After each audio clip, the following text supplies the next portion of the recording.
Magandang araw mga kaibigan. Bigyan natin ng reaction, opinion itong pagdating ni ex-Congressman Ernie Teves dito sa Pilipinas. Nakarating na siya kagabi. Ito, si Attorney Ferdinand Topacio na nababahala siya sa kalagayan ng kanyang kliyente. Pakinggan natin ang statement ni Attorney Topacio. Witness against himself. Dapat malaman po ng abogado. So, pagtrabaho po namin yan. Sa Villamor po ang expectation Dapat po. At kasama po ma-realize ng mga authorities na dapat ibigay nila yung karapatan.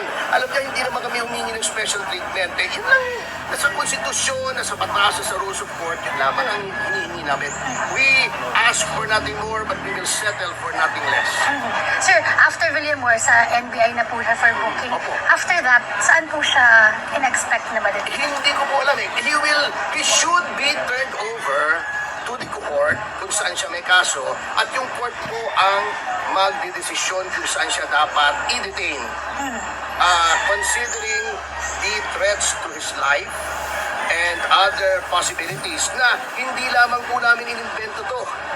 Ang ebidensya against the danger to his life, the possibility of torture, evidence were presented before the Timor-Leste court. Binigyan din po yung pamahalaan ng Pilipinas na magbigay ng sarili niyang ebidensya at sinabi ng mga hurado sa Timor-Leste, tama kami na may possibility na siya ay mapaslang o masugatan o matorture kaya hindi siya pinapayagang bumalik sa Pilipinas. Attorney, report to Attorney Sasha dapat kukulong. Kami, we will leave it up to the sound discretion of the judge. Basta lamang siya ay walang danger, komportable siya at may access po ang kanyang mga abogado and he is given the basic necessities. Hindi naman kailangang maluho eh. Basic necessities, pagkain, malinis na damit, matutulugan na maayos. Pero right now po wala pang communication kung saan po siya i-detain. Sa NBI nga po in-announce ni Secretary Remulla kanina yata, no? Kanina hapon. Pero sa port, bali Manila RTC, Manila RTC po kasi may kautusan po ang ating katastasang hukuman na ilipat po yung kaso dito sa Maynila when it pertains to the killing of Governor Digamo and 12 other persons. so anong first step mo gagawin na Attorney? Well, the first step is dapat makausap ko siya. Sa Villamor. Papayuhan ko siya. Attorney, you said it's legal, yung pagdating sa kanya, it's kidnapping, ganyan, may habeas corpus from Mark my word. Okay. Sa akin, So, ang expectation niyo, Attorney, saan So yun, as of now, wala pa tayong na-monitor kung nag-usap na si Attorney Topacio at saka si ex-Congressman Teves, ano? Ito, yung pagbasa sa kanya ng Miranda rights nung nasa eroplano pa siya.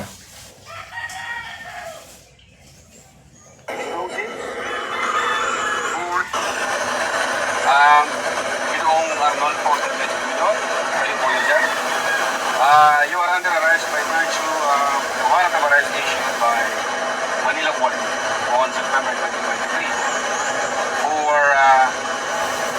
10 counts of murder, 12 counts of frustrated murder, 4 counts of attempted murder. In addition to that, in 2024, a warrant of arrest was also issued against you by the Dumaguete Court for murder, for illegal possession of explosives, for illegal possession of firearms, and for the Terrorism Financing Prevention and Suppression Act.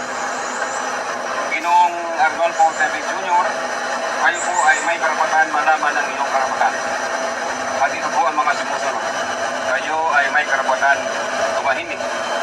Ano man ang sasabihin mo ay maaaring gamitin sa iyo o laban sa iyo sa hukuman. Kayo ay may karapatan kumuha at pumili ng abogado. Kung wala o kayong kakayanan kumuha ng abogado, ibigyan mo kayo ng ating gobyerno. Naiintindihan niyo po ba yung mga karapatan kayo? Okay? Thank you po. Okay, so nandito na siya. Si Attorney Trixie Angeles, may nabasa akong post niya. Sinasabi ni Attorney Trixie Angeles na congratulations sa Pangulong Marcos dahil nakaya nilang dalhin si Arnie Teves dito. Kaya lang, ang tanong ni Attorney Trixie Angeles is, ano ngayon ang may sasagot nila sa naratibo sa ICC? Kasi ang dating Pangulong Duterte na nandito na sa Pilipinas, na dito sana uusigin kasi functional yung ating justice system. Bakit dinala pa sa ICC? Samantalang itong si Congressman Ernie Teves na galing sa Timor, dinala pabalik sa Pilipinas para dito litisin. So ang punto di vista ni Atty. Angeles is itong pagdala kay ex-Congressman Teves sa Pilipinas nagpapatunay lang na gumagana ang justice system sa Pilipinas. So bakit ang isang dating Pangulo kailangan pang dalhin sa ICC? Anong silbi ng justice system natin sa Pilipinas? Yun ang kanyang punto de vista. Sa totoo lang, kapuri-puri, yun nga, kinocongratulate ni Attorney Trixie Angeles ang Marcos Jr. government for bringing back ex-Congressman Teves to face his cases in court. Kapuri-puri. Saludo tayo niyan.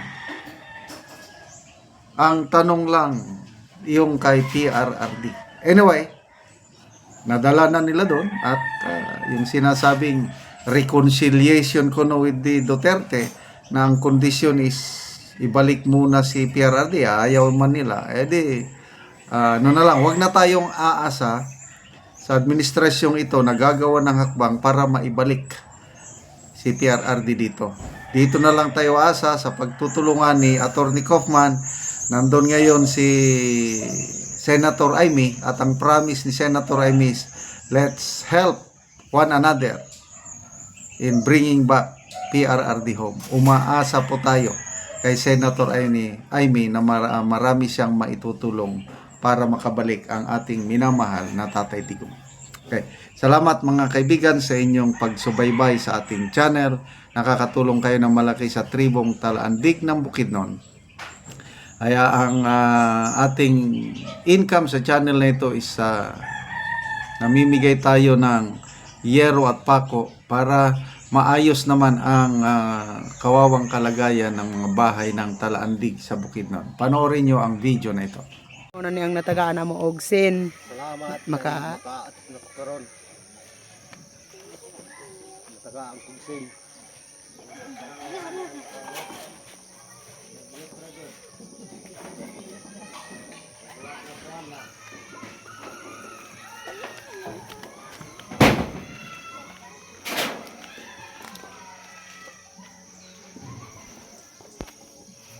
ug karon mo na ni kadako sa buslot sa atop sa hatagan na mo og gero. O makita gyud nga gaulanan na gyud siya. Mga dagko naman ang buslot.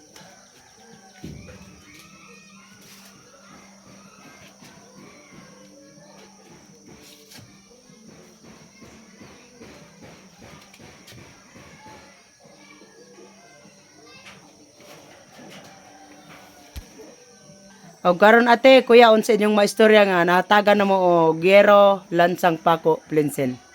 Salamat mi kay kuan, salamat mi sa Ginoo ug sa nagtan-aw sa video nga kuan nga natagaan mi og sin, nagsalamat mi ug sa nagtabang ani. Og nagpasalamat mi kung wala ni ang tabang, kung wala mi natagaan og sin, dili mi makabalay kay ang among kinabuhian na magmusura mi ginagmay sa salamat jud kay ni daghan. Salamat po kay nakautok mo na karon nga dili nami matuluan. Ang among kinabuhian, igo ra ipait og bugas nga 2 kilo. Oo. Salamat kayo ya.